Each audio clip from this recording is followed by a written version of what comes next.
15 years old, and I've been shooting for almost 8 years. I've also been a part of the Maryland Rifle Club and Maryland State Rifle Team since I was 11.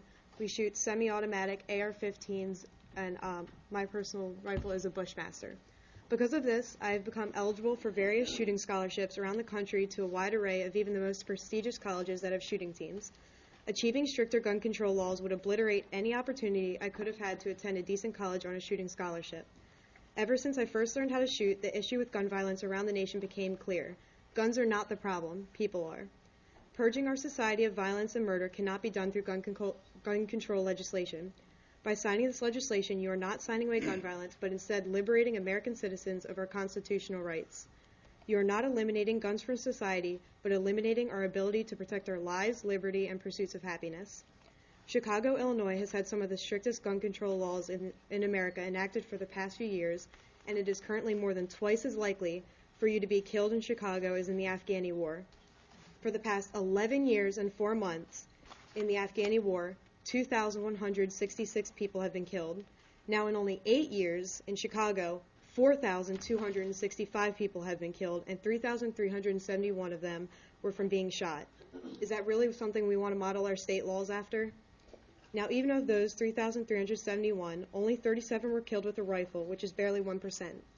98% were killed with a handgun, so creating gun control legislation that targets assault rifles has statistically proven to only weed out less than 1% of the problem if you're lucky. I'd also like to point out that none of the guns used in the Chicago shootings were registered or licensed to the people who used them, thus even further proving that simply restricting guns will not stop criminals from using them. Nor will restricting guns stop criminals from harming others in general. On December 14th of 2012, the same day as the Sandy Hook shooting in central China, a man stabbed 22 children and 1 adult. Guns are not needed for mass murder, and robbing American citizens of our rights to own them won't solve anything.